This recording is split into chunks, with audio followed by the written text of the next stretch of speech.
mucho de lo que soy ahora en gran parte de las películas que he hecho.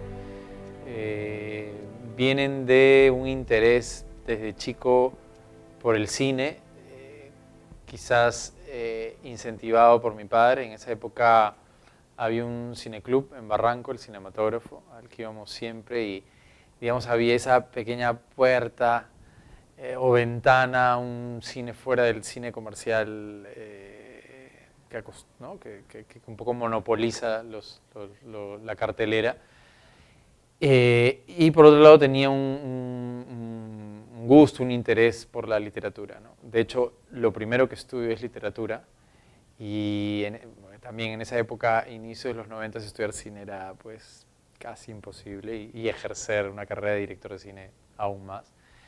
Luego después viajo a Brasil, donde estudio cine 4 años, y vuelvo y hago algunos cortometrajes que me fueron, digamos, relativamente bien, que ganaron festivales, 303, A China el Golpe. Hago un mediometraje con la universidad en la que estudié, en la Católica, y ya de ahí entro a hacer un largometraje llamado Mañana te cuento, ¿no?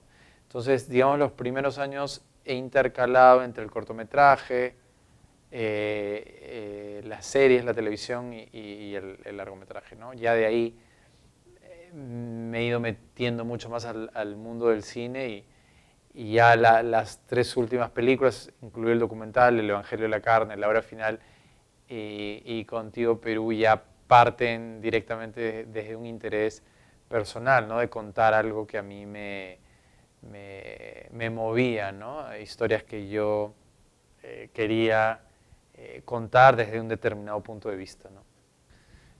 Por un lado estaba empecé a ver muchos documentales de deportes y algunos, a mi entender, pecaban el hecho de construir el documental en base básicamente a testimonio de los protagonistas, de los jugadores, sea de fútbol, básquet, hockey, con mucho archivo y algunas imágenes de partidos. Y un poco el concepto que estaba detrás de Contigo Perú era cómo a través de un logro deportivo, sí, es verdad, muy esperado, ¿no? La clasificación mundial después de casi 40 años, cómo un país logra, al menos por un tiempo, dejar de lado sus diferencias y unirse, ¿no? Hasta qué punto esta coyuntura podría generar un sentido de unión y hasta de identidad pocas veces visto en el país. Entonces, para eso yo tenía que grabar no solo a los peruanos que fueron a Rusia, sino también a los que estaban acá. Y ahí parte un poco el concepto, ¿no? Que va de la mano con un poco la canción, que es este himno como Contigo Perú, ¿no? De cómo de tener a peruanos en Lamas, en medio de la selva, en Corcor, Cusco, a casi 4.000 metros de altura, en Chincha, en el Callao, en el Cusco, en Urubamba, en Lima, y un poco tener una visión, ¿no? de cómo este logro deportivo afectó y de qué manera la gente compró esto, ¿no? Se sintió identificada, como te digo, creo que por una serie de valores que esta selección tuvo a diferencia de otras, ¿no? A ver, por un lado en Perú sí se hizo esta búsqueda de personajes, digamos, con 2 meses de anticipación, porque claro, tienen que reunir una serie de características, ¿no? Por un lado tienen que tener obviamente un interés por el fútbol, segundo, ser un personaje empático, que a su vez la cámara no lo asuste, que pueda de alguna manera en un momento olvidarse que la misma cámara existe y ser un personaje pues rico, ¿no? Como lo que hablo yo un poco en los talleres, en la construcción de un personaje con matices, ¿no? Un personaje a través del cual puedas descubrir un poco cómo es su familia, cómo es la vida en estas determinadas ciudades o pueblos. Entonces sí, digamos, hay una chamba ahí fuerte de encontrar personajes que, que son personas, ¿no? Personas como nosotros, pero que funcionen para construir una narración, ¿no? Eso acá, como te digo, fue un par de meses antes de búsqueda. Y en Rusia sí fue mucho más duro, porque no había manera. O sea, en Rusia teníamos que ir tras las historias y a su vez en un país gigante, de hecho Rusia es el país más grande del mundo, lograr volver a encontrarte con esta persona a 3.000, 5.000, 8.000 kilómetros de distancia era durísimo, ¿no? Entonces, todo lo que fue la parte de Rusia fue muy fuerte y te digo que, o sea, no se paró. De hecho, era un grupo pequeño porque, ¿no? Por un tema de lo que implicaba el presupuesto. Y bueno, entre los 5 que estuvimos allá, un poco hicimos todo, sonido, ayudamos en la producción, todos hicimos cámara. Y fue fuerte, ¿no? Fueron días de rodaje y entre el día de rodaje y la bajada del material de la tarjeta de 16, 18, 20 horas de chamba, ¿no? Fue fuerte. 3. Un equipo que se concentró en la costa, Lima, Chincha, Callao. Otro en la sierra y en la selva, 6 ciudades. Y otro en Rusia, ¿no? Que estuvimos en 5 ciudades, ¿no? Las 3 donde jugó Perú, Moscú y San Petersburgo. Claro, todas las noches, aparte había el tema de los horarios, ¿no? O sea, hay un cambio de horario mientras que iba a anochecer, acá recién está al mediodía, o sea, era bien complejo, ¿no? Pero había que mantener una comunicación constante, ¿no? Y mira, hay este personaje que está por acá, o mira, Perú perdió el primer partido, entonces ¿hacia dónde manejamos las historias? Y ahora, ¿no? Entonces es como que va en constante construcción, ¿no? Es el documental, a diferencia de una ficción donde tienes un guión, que hay una serie de escenas que además se van a grabar en determinados días, en determinadas locaciones, con determinados actores, en un guión en ese sentido es más flexible, ¿no? Así como te da quizás mayores libertades, también es duro en el sentido de que no necesariamente al día siguiente vas y encuentras el personaje, porque se fue a chambear o porque sabe Dios, tuvo una fiesta o lo que sea. Entonces, había una constante comunicación con los dos grupos y de mi parte con las productoras, ¿no? Las productoras de campo de cada lado. Me gustaba mucho que ahora es como la bajada, ¿no? Como dicen en el periodismo, el espíritu del hincha, pero era un poco largo. Y bueno, nos dimos con la sorpresa, como la mayoría de peruanos, subiendo al estadio en el primer partido con Dinamarca, que de repente empezó a sonar el pam, pam, pam, pam, y nosotros no entendíamos nada, porque, o sea, hasta, no sé, de repente si el Mundial hubiese sido en Argentina o en Colombia, igual hubiese sido raro, pero en fin, ¿no? Pero en Rusia, ¿a quién se le ocurrió tocar o de dónde salió la decisión? No entendíamos nada. Y me acuerdo claramente de haber visto cómo empezaban a cantar 20, 30 personas, y luego 100, y luego 200, y luego 1000, y de repente hacia la mitad de la canción eran 40.000 peruanos cantando, y fue muy fuerte, ¿no?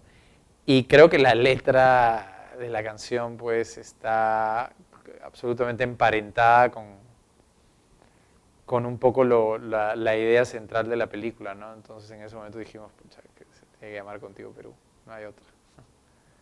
Exacto, es algo que hablamos mucho con el editor y que de hecho conversamos qué tanto iba a funcionar y que nos lo preguntamos. Pero creo que llegó un punto cuando logramos armar la secuencia del partido de Perú-Dinamarca, sentimos que funcionaba y que podía funcionar bien en la película. A ver, son partidos que la gente vio, sufrió, recuerda, volvió a ver. Ten en cuenta, ¿no?, que no estamos hablando de, por ejemplo, de un partido del Perú-Italia en el 82, que la gente lo vio ese día, por ahí lo repitieron en algunas partes y se acabó. Tú ahora tienes, ¿no?, internet y puedes meterte y ver, si quieres, 2.000 millones de veces las oportunidades de gol de Perú o 1.000 millones de veces el tiro de penal de Cueva. Entonces, hoy, donde hay este acceso ininterrumpido a la cantidad de imágenes que tú quieras. Yo sentía, ¿realmente estamos aportando algo más con pedazos de partido? O mucho más interesante es verlo desde el ojo del otro, ¿no? Desde la mirada del otro. Y llegamos a la conclusión de que no, de que sí, ya sabemos que Cueva falló un penal y que fue una tragedia, entre comillas, y que tuvimos 20 opciones contra Dinamarca y que el tiro al palo contra Francia pudo cambiar la historia. Prefiero verlo desde los hinchas, prefiero verlo a Aquino, que me diga, todos los días me meto a YouTube y veo, soñando que un día va a entrar. Me parece mucho más potente que ver el remate, ¿no? Entonces, sí fue una decisión que no fue inmediata, porque era arriesgado, pero que en un momento cuando se tomó y se empezó a armar, dijimos, este es el camino, ¿no? Lo primero, la cantidad de material.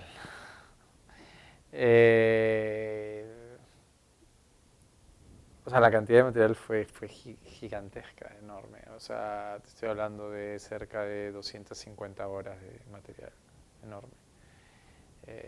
Porque claro, como te contaba, en muchos lados grabamos con 2, 3, 4 cámaras. Entonces yo tenía una Sony GH4 creo que es. Había una Alexa, había una GoPro. Entonces claro, a la hora que vienes a descargar, no es que descargas ya la cámara de Rusia, descargas 3, 4 cámaras de Rusia y 2, 3 cámaras de Cusco y una cámara de la ciudad de Cusco y otra cámara del pueblito en Corcor y otra cámara en Lima. Y entonces empiezas a bajar material y de repente, pucha, ya van 80, van 100 horas, 120 horas. O sea, fue fue un desafío muy grande el ordenar ese material, el ordenarlo en carpetas de manera que se pueda acceder a esa información de la manera más rápida, ¿no? Y a partir de ahí poder construir, accediendo, ¿no? al material, ir construyendo, ¿no? Pero para eso fue complicado, donde nosotros teníamos carpetas muy claras, ¿no? Por ejemplo, una carpeta relación o vínculo entre hinchada y selección, una carpeta. Una carpeta donde se hablaba sobre los valores. Carpeta de entrevistas de jugadores. Carpeta de entrevistas comando técnico. Carpeta de entrevistas tal. Peredo. Todo lo referente a la línea del Peredo. Y a su vez, fuera de todo ese orden, había el orden normal de lo que se grabó en Chincha, en San Marno. Entonces había un orden, si quieres, geográfico y un orden por temas. Entonces cuando estábamos hablando, decimos, acá creo que viene bien esta frase que habla Oblitas sobre cómo no la selección y el fútbol generó algo que de repente la gastronomía hizo hace unos años. Entonces, ya, carpeta de Oblitas, ¿no? Porque si no era imposible, o sea, si no, seguiría editando la película. Efectivamente, ¿no? Claro, a ojos desde una mirada de fuera puede percibirse así, pero en realidad mis intereses y las historias que quería contar han sido y son las mismas, digo, en tanto que los temas que me interesan, que de alguna manera están reflejados más en mis cortometrajes, en el mediometraje que hice, que, como te contaba, ¿no? Achín el golpe, Una sola vez más, 303, TQ 1992. Y de ahí viene la oportunidad de hacer una película y en realidad lo que a mí me presenta Inca Cine, yo me acerco y de hecho ya lleva 2 años tocando 1000 puertas, me dicen, mira, si tienes un guión que sea lo suficientemente manejable en términos de producción, que sea un guión que tú puedas, que se pueda producir con muy poco dinero, en pocas locaciones, podemos ver la posibilidad de hacerlo. Entonces, para mí era una oportunidad. Y yo ahí sí tomé una decisión, porque hay muchos caminos, pero digamos hay dos. Hay uno, voy a esperar hacer algún día la película que quiero, que pueden pasar 3, 4, 5, 10 años, 20, o nunca hacerla.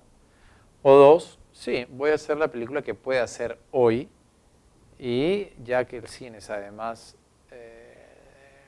oficio, lo tomé como también un aprendizaje, ¿no? De lo que implicaba estar en un rodaje grande con Inca Cine, que había hecho todas las películas de Lombardi, y entrar al mundo del cine y ver cómo era. Entonces, por eso es mi decisión. Yo presento una sinopsis de un drama, de un thriller y de una comedia juvenil. Y eligen la comedia juvenil. Pudo haber sido el drama también. Entonces, y bueno, mañana te cuento, en esa época que las películas peruanas llevaban 10.000, 15.000 personas, metió 300.000, fue un éxito en su momento, y bueno, a partir de ahí es que se genera. Si hubiesen ido las 15.000 que iban, nadie hablaría de Mañana te cuento. En realidad la idea del Evangelio de la Carne la tenía desde hacía ya varios años. De hecho, tenía un primer guión que se llamaba El baile de los que sobran. Y la idea era tener a Lima como una protagonista, ¿no?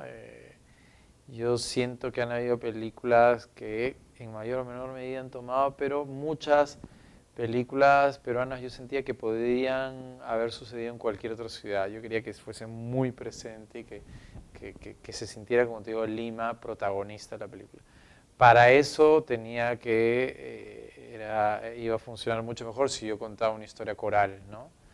Entonces, en ese caso, las historias tienen que ver mucho conmigo, con cosas que me han interesado, sea porque las he vivido de cerca, como el fútbol, como el tema de la religión, no, pero también por el lado del todo este mundo de los dólares falsos, que va más allá, ¿no? Porque implica, o sea, es un país pues dolarizado, ¿no? Donde en cada esquina hay, donde la especulación, o sea, todo este tema del dólar tiene mucho que ver con la parte pues también caótica y desordenada que puede ser el país, y por otro lado el tema del fútbol y la religión comparten muchas cosas en común, ¿no? Los ritos, no digo que sea lo mismo, ¿no? No quiero ofender a nadie, pero hay toda una serie de los cánticos, unos son cánticos, otros son, ¿no? las letanías, ¿no? Hay un altar, en el otro lado también normalmente hay un elemento religioso acompañado de un pequeño altar de algún jugador o jugadores que fallecieron o que están ahí presentes.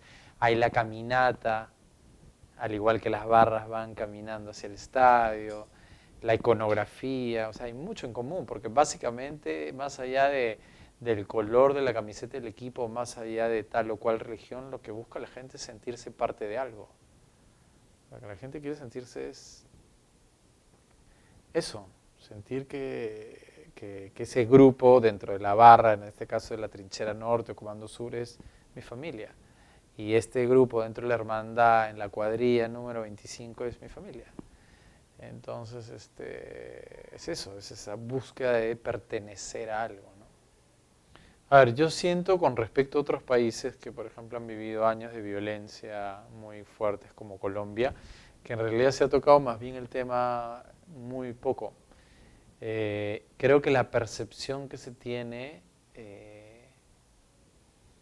quizás sea porque han habido ciertas películas que un poco han quedado en la memoria, pero si tú lo ves en porcentaje de películas no son tantas. Yo al revés, por ejemplo, me ha pasado que he viajado con las películas a festivales y han habido 8 películas de Colombia y 7 tenían que ver con el conflicto, cosa que no ha pasado acá. De hecho, hasta ahora uno tiene como referente, por ejemplo, La Boca del Lobo, ¿no? Pero no hay tantas películas. Yo creo que más bien es un tema que todavía no se ha tocado y que debería tocarse en general, ¿no? Desde el cine, desde la literatura, ¿no? Creo que es un tema necesario. Ahora, ya, ¿qué parte de la película, de la historia de estos años tan dolorosos que tuvo el país me interesó? Me interesaban muchos, pero me concentré en el tema de la captura en tanto que la captura significaba un punto de quiebre y significó un punto de quiebre para el país, ¿no? Era un país que estaba al borde del colapso, o sea, un país que estaba hasta a ojos de su propia gente que estaba desplomándose, que no veía ninguna salida. Entonces la captura significa un punto de quiebre total, quizás el más importante en la historia de la historia moderna del país. Y ahí un poco es que me interesa, además de que la historia es increíble, ¿no? La historia del Jeín es alucinante, ¿no? Mira, tenía en la cabeza una idea un poco loca que era juntar, no por el lado de actores, sino como personajes, al personaje de Gamarra del Evangelio, el que hizo Giovanni, como el personaje de Zambrano que hizo Pietro en la obra final. O sea, son los personajes, son ellos. O sea, él capturó, fue parte de la captura de Ismael y Gamarra es el Gamarra que vimos en el Evangelio. Son ellos, 10 años después. La obra final sí, sin embargo, el Evangelio de la carne no tanto, ¿no? El Evangelio de la carne creo que es una película, o sea, no es una película de ninguna manera de los 70s ni 80s, quizás 90s tampoco, pero sí de los 2000. O sea, esa Lima puede ser la Lima del 2002, 2010, ¿no? Entonces, digamos que habría unos 10 años, que son los 10 años que Giovanni, como Giovanni, le lleva a Pietro. Por lo tanto, me dan la chance de tener a un Giovanni cercano a los 50 y un Pietro acercándose a los 40, ¿no? ¿Y qué sería la vida de estos dos hombres? Bueno, vas cambiando y es inevitable cambiar en todo sentido, porque más allá de un cambio como director hay un cambio como persona, ¿no? De hecho, como te digo, mi primer mediometraje, no sé, tenía 25 años, ahora tengo más de 40. Entonces también hay un cambio en tus intereses, en tu manera de ver y entender el mundo, ¿no? Que creo que es inevitable, ¿no? A ver, sería un poco absurdo que hoy intente o trate de hacer películas que me interesan o temas que de repente podría tocar a los 20, ¿no? No sé, o sea, no digo que sea una locura o que no haya que hacerlo, pero en fin, cada etapa en la vida de uno tiene, ¿no? Ciertos temas, ciertas cosas que le interesan tocar, ¿no? Y el otro lado está que también el hecho de tener cierta continuidad en los rodajes, en el mundo del cine también te hace ver, aprender, te hace tomar ciertas decisiones. Y entonces por ese lado creo que es un aprendizaje que no acaba, ¿no? De hecho, yo siento que es como que por un lado es como contradictorio, por un lado es como que siento que estoy tarde y que he debido hacer mucho más cosas, y por otro lado siento que estoy comenzando y que realmente el proyecto que viene va a ser el más desafiante para mí, ¿no?